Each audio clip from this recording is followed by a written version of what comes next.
வணக்கம் காம்ரேட்ஸ். இன்னைக்கு நம்ம என்ன பார்க்க போறோம்னா, தளபதி விஜய் அவர்கள் வந்து கிட்டத்தட்ட ரொம்ப நாள் கழிச்சு ஒரு பப்ளிக் ஸ்பீச் கொடுக்க போறாரு. அதை எப்படி பேசியிருக்காரு, என்னென்ன பேசியிருக்காருன்றத பார்ப்போம். கொஞ்சம் கொஞ்சமா பார்த்துட்டு அதை பத்தி பேசுவோம். என்னன்னு தெரியல, ஃபுல்லா விசில் வச்சுனேங்கிறானுங்க. தொடர்ந்து விசில் தான் ஃபுல்லா. ஓப்பனிங்ல தளபதி என்ன சொல்றாருன்னா, அழுத்தத்துக்குலாம் அடங்கி போற ஆளாங்க நானு அப்படின்ட்டு ஒரு பஞ்ச் டைலாக் விடுறாரு. அப்படியே கொஞ்ச நாள் ரீவைண்ட் பண்ணி பார்த்தா தலைவா படம் ஞாபகம் வருது எனக்கு. அப்போது அண்ணன் இப்படி இருந்ததை நினைக்கும் போது அது அழுத்தமா என்னன்னு எனக்கு தெரியல. சரி, வேற என்ன பேசுகிறேன்னு பார்ப்போம். கை தட்டுறதெல்லாம் இல்லைங்க, ஃபுல்லாக விசில் சத்தம் தான் கேட்குது. ஃபுல்லாக விசில் தான். அதாவது வந்து அவர் என்ன சொல்கிறாருன்னா, அழுத்தன்றது வந்து எனக்கு கொடுக்குறாங்க, நான் அழுத்தத்துக்குலாம் நான் பயப்பட மாட்டேன் அப்படின்றாப்புல. சரி, ஓகே, ரைட்டு, நீங்கள் அழுத்தத்துக்கு பயப்படல, ஆனால் அழுத்தம் இருக்கான்னு கேட்டால் ஆமாம் இருக்குன்றாரு. சரி, யாருக்குன்னு கேட்டால் வந்து என்ன சொல்கிறாப்புலன்னா, மக்களுக்கு அழுத்தம் இருக்குது, மாறி மாறி வந்து ஓட்டு போட்டு மக்களை ஏமாத்திட்டு இருக்காங்க. இதுக்கு முந்தின ஆட்சியாளர்களும் வந்து பாஜக கடுமையாக இருந்தாங்க, கவர்ச்சிகரமாக நிறைய திட்டங்கள்லாம் இப்போ அவங்க போட்டுட்டு மக்களை இன்னுமே ஏமாத்திட்டு தான் இருக்காங்க அப்படின்னு வந்து சொல்கிறாப்புல. அதுக்கப்புறம் என்ன சொல்கிறாருன்னு வந்து பார்த்தீங்கன்னா, வந்து மக்கள் வந்து யாரை நம்புறதே தெரியாமல் ஒரு திண்டாட்டத்தில் இருக்காங்க, ஒரு அழுத்தத்தில் இருக்காங்க, நம்மளை யாராச்சும் காப்பாற்ற வருவாங்களா அப்படின்ட்டு வந்து எதிர்பார்த்துட்டு இருக்காங்க அப்படின்னு வந்து தளபதி அவர்கள் வந்து சொல்கிறாரு. அவர் வந்து சொல்லும் போது வந்து பார்த்தீங்கன்னா, நான் வந்து திருப்பி வந்து மக்கள்கிட்ட அவர் சொல்கிறாப்புல, நான் வந்து மக்கள் கூடயே தான் இருப்பேன், மக்களுக்காக என்றைக்குமே நான் கூட இருப்பேன் அப்படின்றவர். நானும் அதுதான் வந்து ரொம்ப நாளாக நிறைய பேர் கேட்டுட்டு இருந்தாங்க, எங்கப்பா இந்த விஷயத்துக்கு அவர் ஆளை காணுமே, திருப்பரங்குன்ற விஷயத்துக்கு எதுவும் பேசலை. அப்புறம் தூய்மை பணியாளர்கள் விஷயம் நான் கூட இருக்கேன்னு சொன்னார் கடைசி வரைக்கும், ஆனால் இருந்த மாதிரி தெரில. அந்த பிரச்சனையும் முடிவுக்கு வந்துருச்சு. அதுலேயும் வந்து சேகர் பாபு அவர்கள் வந்து யார் யாருக்கு நண்டு, அதாவது திமுக கட்சியை சார்ந்து வெளியிலேருந்து யாராங்கன்னா திருமாவளவன் அவர்களுக்கு நன்றி சொன்னார், ரஞ்சித் அவர்களுக்கு நன்றி சொன்னார். முக்கியமாக குறிப்பிட்டு நீளம் இல்லாமல் இங்கே எதுவுமே இல்லை அப்படின்ட்டு ரஞ்சித் அவர்களுக்கு வந்து நன்றி சொன்னார். தூய்மை பணியாளர்களும் வந்து யாருமே வந்து விஜய் அவர்களோட அழுத்தத்தினால தான் எங்களுக்கு நல்லா இது கிடச்சிது அப்படின்னு சொன்ன மாதிரி தெரியல. இவர் எங்கே, எதுக்காக, எப்படி நேரத்தில். அதே மாதிரி கிறிஸ்மஸ் வந்து வட இந்தியாவில் வந்து கிறிஸ்மஸ் செலிப்ரேஷனுக்காக வச்சிருந்த இதுவும் சர்ச்சில் நிறையா பேர் சாண்டா கிளாஸ் கேப் போட்டிருந்தா கூட அவங்கள பிடுங்கி தூக்கி எறிகிறது, அது மாதிரி ஏகப்பட்ட அட்டூழியம் நடந்துச்சு. அதை பற்றி இவர் வந்து ஒரு வாய் கூட போய் திறக்கலை. இவர் ஆனால் வந்து என்னன்னா, நான் வந்து உங்க கூட தான் நிற்கிறேன் அப்படின்னு வந்து சொல்லிட்டு இருக்காரு. அவர் எங்கே நிற்கிறாருன்னு சத்தியமாக எனக்கு புரியல. பார்ப்போம் வேற என்ன பேசுறான்ட்டு. ஏன்டா விசில் அச்சினே இருக்கிறீங்க, இதான் பேசுறோமா தொடர்ந்து விசில், ஏதோ பேக்ரவுண்ட் பிஜிஎம் ஓடுற மாதிரி விசில் அச்சினே இருக்கிறானுங்கப்பா அவனுங்க. ஐயோ, அதாவது என்ன சொல்றாருன்னா, நிறைய மக்கள் வந்து அவர் மேலே வந்து பயங்கரமான பாசம், அன்பு எல்லாமே வச்சிருக்காங்களாம். அதுக்கப்புறம் ஒரு அண்ணனாகவும் ஒரு தம்பியாகவும் அவங்கள பார்த்துட்டு ரொம்ப அன்பு, ஒரு உடன்பிறவா சகோதரமே பார்த்தனால என்னோட கேரக்டரே வந்து அவங்களுக்காக நிற்கணும், அவங்களுக்காக பேசணும், அவங்களுக்காக இருக்கணும் அப்படின்ட்டு அது ஒரிஜினல் கேரக்டராகவே மாறிடுச்சு அப்படின்றாரு. எனக்கு வந்து வேற மாதிரி இருந்துச்சு. அப்படியே வந்து எனக்கு என்ன சொல்றது, திருப்பாச்சி சிவகாசி படம் பார்த்த மாதிரி இருக்குது ஒரு ஃபீல்.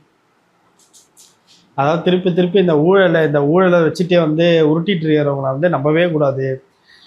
அதுலும் என்ன சொல்லிட்டு இருக்காருன்னா, இவர் வந்து வந்தால் ஊழலே இருக்காது, கம்ப்ளீட்டாக வந்து எராடிகேட் பண்ணுறோம் அப்படின்றாரு. ஏகப்பட்ட அலிகேஷன்ஸ் வந்து இவங்க கட்சியிலே வந்து காசு வாங்கிட்டு விட்றாங்க, ஒவ்வொருத்தர் சீட்டுக்கு பல லட்சம் பல கோடின்ட்டு. இதெல்லாம் ஓப்பனாக வந்து எல்லாரும் வந்து கதறிட்டு இருக்கானுங்க. இதெல்லாம் வந்து சரி செய்ய வக்கில்ல. அதுவும் வந்து டிக்கெட் ரேட் கூட வந்து விஜய் வந்து டைரெக்டாக வந்து நீங்கள் காசு ஏற்றிவீங்க அப்படின்ற மாதிரிலாம் சொல்லன்னு வச்சுக்கோங்க. ஆனாலும் ஃபேன்ஸுக்கு சொல்லலாம், ஒரு சினிமா ஆக்டராக இருக்கும் போது, அதாவது வந்து நீங்கள் வந்து 1000 ரூபா கொடுத்தா டிக்கெட் பார்க்காதீங்க அப்போ சொல்லாமல் இருந்தால் ஓகே. ஆனால் இப்போ நீங்கள் ஒரு பொலிட்டீஷியன், அப்போது நீங்கள் அதை சரி செய்ய வேண்டிய இடத்துல இருக்கீங்க. அப்போ நீங்கள் முதல்ல வந்து சினிமா சம்பந்தமான விஷயங்களில் வந்து யாரும் பிளாக் டிக்கெட் கொடுத்து படம் பார்க்காதீங்க, பொறுமையாக இருந்து அடுத்தடுத்த இதில் ரிசர்வ் பண்ணி ஷோ பண்ணி பாருங்கள். அது மாதிரி ஏதாவது சொல்லியிருக்காரா? சொன்னதே கிடையாது. எந்த லாஜிக்கில் இவர் வந்து ஊழல் ஒழிப்பேன் பேசிட்டு இருக்காரு சத்தியமாக புரியல. இந்த வாட்டி தான்ப்பா தீய சக்தின்ட்டு திமுக மென்ஷன் பண்ணிருக்காங்க, நான் டிஎம்கேன்னு சொல்லலை, ஊழல் சக்தின்ட்டு அதிமுக சொல்லிக்கிறாப்புல. ஆனால் இவங்க வந்து ஏடிஎம்கே ஜெயலலிதா மேடம்லாம் நிறைய வாட்டி சொல்லியிருக்கிறாங்க. இதில் யார் ஊழல் பண்ணதுன்னு சொல்கிறாருன்னு தெரில தளபதி. தெரில, A1 ஜெயலலிதா மேடம் சொல்கிறாரா இல்லை யாரை சொல்கிறாருன்னு தெரியல. பார்ப்போம். விசில் அடிக்கிறது நிறுத்துங்கண்ணா, கடுப்பாகுது. அதாவது வந்து என்ன சொல்றாப்புலன்னா, மக்கள் கிட்ட போயிட்டு நீங்க வந்து நம்பிக்கை சம்பாதிக்கணும். மக்கள் வந்து என்ன நம்புறதும் தாண்டி உங்களையும் கேடர்ஸ் ஆகிய நீங்களும் உங்களையும் வந்து நம்பணும் மக்கள் அப்படின்ட்டு வந்து விஜய் தளபதி அவர்கள் வந்து சொல்றாரு. கண்டிப்பா நம்புவாங்க. நீங்க அதுக்கேற்ற மாதிரி வேலை செய்யணும். ஒற்றுமையா வேலை செய்யுங்க அப்படின்னு வந்து கேட்கிறாரு. ஒரு நல்ல விஷயம் தான். அதை வந்து கண்டிப்பா பாராட்டணும். அந்த மாதிரி தான் வேலை செய்யணும். அதே மாதிரி வந்து என்ன சொன்னா, அண்ணா வந்து மக்கள் கிட்ட போய் தான் வந்து அரசியல் பண்ணணும் அப்படின்னாரு. நல்ல விஷயம். அதை கண்டிப்பா பண்ணணும். அதையும் வந்து கேடர்ஸுக்கு சொல்றாரு. அதையும் பாராட்டத்தக்க விஷயம். அதே மாதிரி வந்து என்ன சொல்றாருன்னா, அண்ணாவால் ஆரம்பிக்கப்பட்ட கட்சியும் அண்ணாவை மறந்துட்டாங்க. அண்ணா பேரால் ஆரம்பிக்கப்பட்சியும் அண்ணாவை மறந்துட்டாங்க. அண்ணா பேரால் ஆரம்பிச்ச கட்சி வந்து அண்ணாவை மறந்துட்டாங்க. ஓகே, அது தெரிஞ்ச விஷயம் தான். அது அவங்களுக்கே தெரியும். அண்ணாவால் ஆரம்பிக்கப்பட்ட கட்சி அண்ணாவை எங்க மறந்தாங்க? மும்மொழி கொள்கையிலையோ சரி, அண்ணாவோட எந்த பாலிசிலையுமே அவங்க எங்கேயாச்சும் காம்ப்ரமைஸ் ஆனாங்களா? உங்களை மாதிரி எங்கேயாச்சும் காம்ப்ரமைஸ் ஆனாங்களா? நீங்க ஒன்றிய அரசுக்கு எவ்வளோ இது வரைக்கும் அழுத்தம் கொடுத்து பேசியிருக்கிறீங்க? அது மாதிரி ஏதாச்சும் நடந்திருக்கான்னு கேட்டா இல்ல. 1000 வாட்டி திமுக தீய சக்தின்னு சொன்னார்னா அதுல ஒரு வாட்டி பாஜக பாசிசம்னு சொல்லுவார். அவ்வளவுதான். இதுல இன்னொரு பாயிண்ட் வந்து ஒன்று சொல்றாரு. பூத்ல வந்து அதிமுக திமுகலாம் வந்து பயங்கரமா இருக்கும் அப்படின்னு சொல்றாங்க. பயங்கரமா இருக்கும்னு சொல்றது ரீசன் என்னன்னு பார்த்தீங்கன்னா வந்து அவங்க வந்து கள்ள ஓட்டு தான் போடுவாங்க. பூத்தை வந்து கேப்சர் பண்ணி கள்ள ஓட்டு தான் போடுவாங்க. ஆனால் நம்ம அப்படி இருக்கக்கூடாது. நம்மளுக்கு வந்து பொறுத்திருக்கு அது ஒரு ஜனநாயக கூடம் அது. ஸோ அப்போ வந்து நீங்கள் ஒவ்வொரு ஃபேமிலிலையும் போயிட்டு அவங்கள வந்து டிவிகேக்கு ஓட்டு போட வைக்கணும் அப்படின்னு வந்து சொல்கிறாரு. ஓகே, நல்ல விஷயம். ஆனால் எத்தனை பேர் நீங்கள் போட்டிருக்கீங்க? முதல்ல எத்தனை பேர் அசைன் பண்ணியிருக்கீங்க? அதுக்கப்புறம் இன்னொன்று சொல்கிறாரு, ஃப்ரீயாக வேலை செய்யுங்க, அதே மாதிரி ஃப்ரீயாக வேலை செய்யுங்க விடுங்க அப்படின்ட்டு ஸ்டேஜை பார்த்து சொல்கிறாரு. அது யாரை சொல்கிறாருன்னு தெரில. அதிகமாக புசியாக தான் இருக்கும்னு நினைக்கிறேன். அதாவது இன்னொன்று வந்து சொல்றாரு, நாங்க அறிவிக்க போற வேட்பாளருக்கு நீங்க முழு ஒத்துழைப்பும் கொடுப்பீங்களா அப்படின்னு கேட்குறாரு.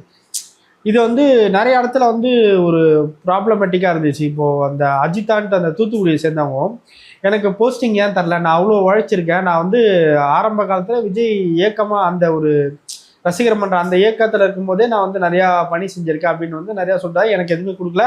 காரெல்லாம் ஏத்தெல்லாம் பார்த்தாங்க. அது எல்லாருக்கும் தெரிஞ்சது தான். அது அந்த அது அந்த விஷயத்த வந்து அவங்க வந்து ரொம்ப சீரியஸ் ஹாஸ்பிட்டல்லாம் கூட இருந்தாங்க.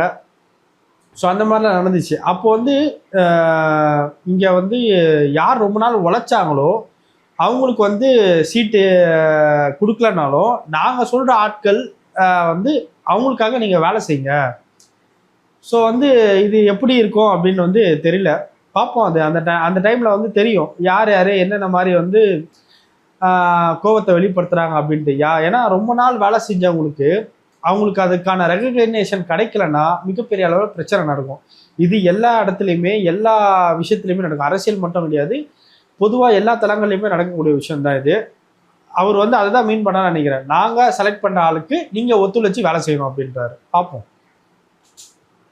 வேலுநாச்சியார் கதை சொல்கிறாப்புல இவர் யாருக்கிட்டேருந்து இந்த நாட்டை மீட்டெடுக்க போகிறோன்னு சொல்கிறான்னு தெரில. உங்ககிட்ட இருந்தால் இந்த முதல்ல இந்த நாட்டை காப்பாற்றணும். அதாவது வந்து நட்பு சக்தி வந்து யாரும் இல்லைனாலும் பரவாயில்ல, நாங்கள் தனிச்சே நின்றே வந்து ஜெயிப்போம் அப்படின்னு வந்து சொன்னாங்க. மாநாட்டில் வந்து பயங்கரமாக வந்து நம்ம கூட யார் வந்து நம்மளோட இதெல்லாம் ஏற்றுக்கிட்டு வராங்களோ அவங்களுக்கு வந்து ஆட்சியிலையும் வந்து பங்கு இருக்குது அப்படின்னு வந்து சொன்னார். ஆட்சியில் பங்கு இருக்குன்னு சொல்லியே யாரும் வரலன்னா அதுக்கு என்ன காரணமாக இருக்கும்? ஒருவேளை நீங்கள் நம்பிக்கை ஏற்படுத்தலையா, இல்லை வந்து கண்டினியூஸான உங்களோட அரசியல் செயல்பாடுலாம் உங்களுக்கு ஏதோ அதிருப்தி இருக்குமா? அது என்ன ரீசன் சத்தியமாக தெரில. அதை வந்து நீங்கள் தான் வந்து புரிய வைக்கணும். எனக்கு இந்த ஒரு விஷயம் வந்து பிடிச்சிருந்தது. அதாவது வந்து என்ன சொல்கிறாருன்னா, கெடார்ஸ் வந்து ஏந்திரிக்க சொல்கிறாரு. ஏஞ்சிட்டு வந்து எனக்காக ஒரு விஷயம் சொல்லுங்கள் அப்படின்ட்டு எல்லாரும் நம்ம வந்து எல்லாரும் ஒன்றா உழைக்கணும், உறுதியாக உழைக்கணும், ரொம்ப ரொம்ப எல்லாருமே ஒற்றுமையாக சேர்ந்து உழைக்கணும் அப்படின்னு வந்து சொல்கிறாரு. ஸோ இது வந்து என்னென்னா ஒரு தலைமை பண்புக்கான ஒரு விஷயம். இதை வந்து கண்டிப்பாக வந்து பாராட்டி ஆகணும். ஸோ அவங்க பவர் பேக்கடு ஃபோர்ஸு அப்படின்ட்டு அவர் சொல்லிக்கிறாரு. அவர் மட்டும் தான் சொல்லிட்டு இருந்தாராம். இப்போ எல்லாருமே சொல்ல ஆரம்பிச்சிட்டாங்களாம். அதுதான் யாரெல்லாம் சொல்லிட்டு இருக்கான்னு தெரில. என்ன முடிச்சிட்டாரு, வெற்றி நிச்சயம்ட்டாரு. கான்ஃபிடென்ட்டாக இருங்க, வெற்றி நிச்சயம்ட்டாரு. ஊழல் சக்தி, தீய சக்தி அதை மட்டும் சொல்லிட்டு பொலிட்டிக்கலில் வந்து எப்பயுமே வந்து ஒரு விஷயம் என்னென்னா அந்த பேரை அந்த இடத்த அவங்க சொல்லி அடிக்கும் போதுன்னு இருக்கு இந்த பவரே வந்து வேற. அப்போ தான் மக்களுக்கு ரிஜிஸ்டர் ஆகும். நீ தீய சக்தி ஊழல் சக்தின்னு சொல்லிட்டு இருந்தேன்னா வேலைக்கு ஆகும். அது வந்து சுத்தமாக வந்து எடுபடாது நம்ம ஊர் அரசியலை பொறுத்த வரைக்குமே. அதுக்கப்புறம் இதில் வந்து நான் வந்து படத்தை வந்து இங்கே பேச வேணான்றது ஒரு ஓகே. ஆமாம், ஏன்னா படம் வேற, படம் வந்து தனி, அவரோட தனி சினிமா லைஃப்ன்றது தனி. இதில் வந்து படத்தை வந்து சேர்க்கறதுன்றது தப்பு தான். ஆனால் இவருக்கு இந்த பிரச்சனை வருது, ஒரு பொலிட்டீஷியனாக ஆன பிறகு இந்த பிரச்சனை வருது.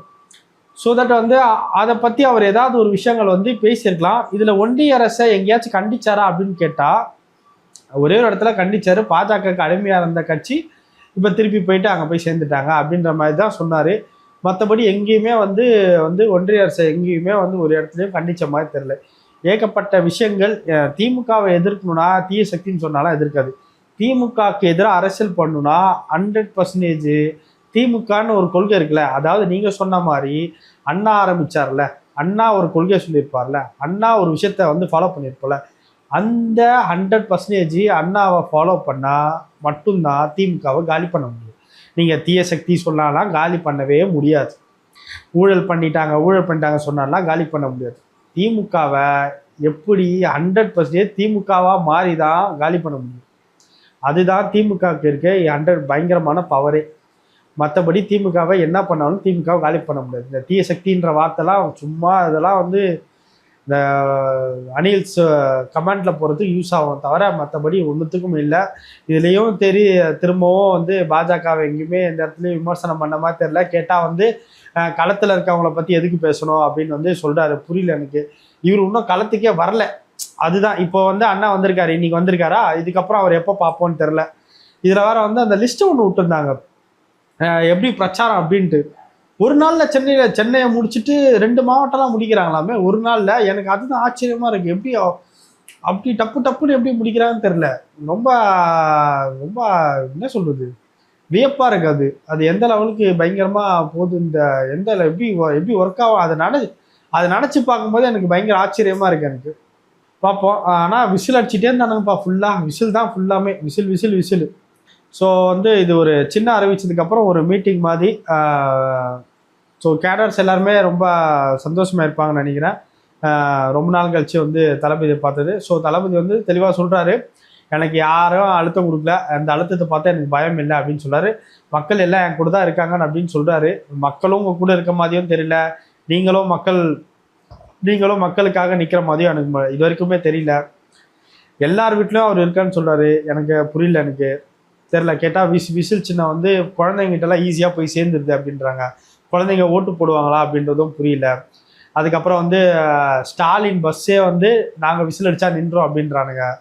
இதெல்லாம் வந்து எங்கே சொல்கிறதுன்னு தெரில. இந்த பஞ்சலையில் ஆகலாம் இதெல்லாம் வந்து ட்விட்டரில் பயங்கரமாக உலாவிட்டு இருக்கு. அவன் திமுக அவங்க தான் சொல்லுவான், சூரியன் வரலன்னா அவங்களுக்குலாம் வெளிச்சமே கிடையாது அப்படின்னு சொல்லுவான். அதெல்லாம் இவ்வளோ கிரிஞ்சாக இருக்குது. கொஞ்சமாச்சும் டெவலப் ஆகலாம். வந்து ஒன்று அசிங்கமாக திட்டுறீங்க. ஒரு பொண்ணு வந்து ரோட்டில் வந்து நியூசன்ஸ் பண்ணி விசில் அடிச்சுட்டு இருக்கீங்க, பஸ்ஸை நிறுத்தி விசில் அடிக்கிறீங்கன்னு சொல்லிச்சு. உடனே அந்த பொண்ணோட ஹஸ்பண்டு யாருன்றது எல்லாருக்கும் தெரியும். அவங்க 2 பேரோட அக்கௌண்ட் ஓப்பன் அக்கௌண்ட்டு. என்னவோ இவங்க வந்து திமுக கிட்ட வேலை செய்கிற மாதிரி அப்படி பண்ணுற மாதிரி. ஏன்னா டேய், இதெல்லாம் எல்லாருக்கும் தெரியும். அவங்க 2 பேரும் ஹஸ்பண்ட் அண்ட் ஒய்ஃப்ன்றது எல்லாருக்கும் தெரியும். டிஎன் ட்ராவல்னு ஒரு சேனல் வச்சுட்டு அவங்கள எப்படி போட்டு வாத்திட்டு இருக்காங்கன்னு எல்லாருக்கும் தெரியும். அதெல்லாம் ஒரு கண்டுபிடிப்பு மாதிரி வச்சுட்டு இதெல்லாம் வந்து ஒரு ரொம்ப கீழே இருக்க பசங்க, ரொம்ப பொலிட்டிக்ஸில் ஆக்டிவாக இல்லாமல் வெறும் சோஷியல் மீடியாவில் மட்டும் ஆக்டிவாக இருக்க பசங்க பேசினா பரவாயில்ல. இது வந்து அந்த பெரிய ரொம்ப 2ஆம் கட்ட தலைவர்கள்லாம் சொல்லி இந்த மாதிரி அந்த பொண்ணை வந்து பயங்கரமாக வந்து ட்ரால் பண்ணுங்க அந்த மாதிரிலாம் வந்து. ஏன்னா அவரோட ஹஸ்பண்ட் வந்து இன்னைக்கு வந்து அதை ஒரு வீடியோ வந்து பேசியிருக்காரு. அவர் என்னடா பண்ணுறீங்க, நீ யார் எதிர்த்து பேசணும், யாருக்கு எதிராக அரசியல் களமாடணும் அதெல்லாம் தெரியாமல் ஒரு இண்டிவிஜுவல் ஜேர்னலிஸ்ட் அந்த பொண்ணை போட்டு அப்யூஸ் பண்ணிட்டு இருக்கீங்க. இதில் இவர் வந்து என்ன சொல்கிறாரு, தமிழ்நாட்டில் பெண்களுக்கு பாதுகாப்பு இல்லை. யாரால இப்போ பாதுகாப்பு இல்லாமல் இருக்கப்போ? உங்களால் தானே பாதுகாப்பு இல்லாமல் இருக்குது. இது என்னைக்காச்சும் அதை வந்து வாய்ஸ் அவுட் பண்ணி பேசுகிறீங்களா? இந்த மாதிரி பண்ணாதீங்க. அட்லீஸ்ட் அந்த உங்களோட சர்க்கிள்குள்ளேயாச்சும் இதை வந்து பேசியிருக்கீங்களா? எதுவுமே பண்ணது இல்லையா? அவ்வளோ அப்யூசிவான வார்த்தைகள். யாரை எடுத்தாலும் இந்த பராசக்தி படத்தை வந்து நிறைய பேர் வந்து நான் பேசக்கூடாதுன்னு நினைக்கிறேன். பேசினா வந்து கமெண்ட்ல அசிங்கமாக திட்டுறாங்க. நிறைய பேர் இந்த படம் நல்லா இருக்க படம், நிறைய இன்ஃப்ளூயன்சர்ஸ்லாம் வந்து பேசியிருந்தாங்க இந்த படம் நல்லா தான் இருந்தது, இவங்க சொல்கிற பேச்சு கேட்டு நான் பார்க்காம விட்டுருந்தேன்னா இந்த படம் வந்து நானும் பார்த்துருக்க மாட்டேன், இந்த படம் அப்போ அப்படிதான் மோசமான படம் போல அப்படின்னு நான் நினச்சிருப்பேன். ஆனால் இந்த படம் நல்ல படம் தான் இது அப்படின்னு வந்து நிறைய பேர் பேசியிருக்காங்க. அவ்வளோ அப்யூஸ். அதாவது அகென்ஸ்டாக பேசினாலே வந்து பிரச்சனை. நீங்கள் வந்து எங்களுக்கு எதிரி, உங்களை நாங்கள் என்ன வேணாலும் பண்ணுவோம், எப்படி வேணாலும் பேசுவோம், உங்கள் குடும்பம், உங்கள் தாத்தா பாட்டி 7 வம்சத்துக்கும் சேர்த்து வச்சு உங்களை வந்து இழுத்து நாரடிப்போம் அப்படின்னு வந்து பேசிட்டு இருக்கீங்க. அதனால ஒரு பைசா பிரயோஜனம் கிடையாதுடா. யாரும் டென்ஷனாக போகிறது கிடையாது. அவங்களோட போஸ்ட் தான் பயங்கரமாக எங்கேஜ் ஆகும் நீங்கள் அப்படியெல்லாம் வந்து கமெண்ட் போட்டிங்கன்னா. ஆனால் போடுங்க பரவாயில்ல, அவங்க போஸ்ட் எங்கேஜ் ஆகி அந்த உங்களை ட்ரால் பண்ணுற வீடியோவாச்சு நல்லா போட்டோம். அந்த ஒரு பேசிக் நாலேஜ் கூட இல்லாமல் இருக்கிறீங்களா? திமுகவை நீங்கள் காலி பண்ணணும்னு நினச்சா நீங்கள் இன்னொரு திமுகவை மாறணும். நீங்கள் உடனே சொல்ல அந்த திமுக மாதிரி நாங்கள் மாற வேண்டாம், இப்போ இருக்க திமுகவை நீ சொல்கிற மாதிரி வச்சுக்கோ, இப்போ இருக்க திமுகலாம் மாற்றால அண்ணா ஆரம்பிச்சால ஒரு திமுக, அந்த திமுகவை மாறணும். அந்த திமுக மாறினா மட்டும்தான் திமுக ஒழிய முடியும். அதர்வைஸ் உங்களால் ஒரு மயிரை கூட பிடுங்க முடியும். அவ்வளோதான்.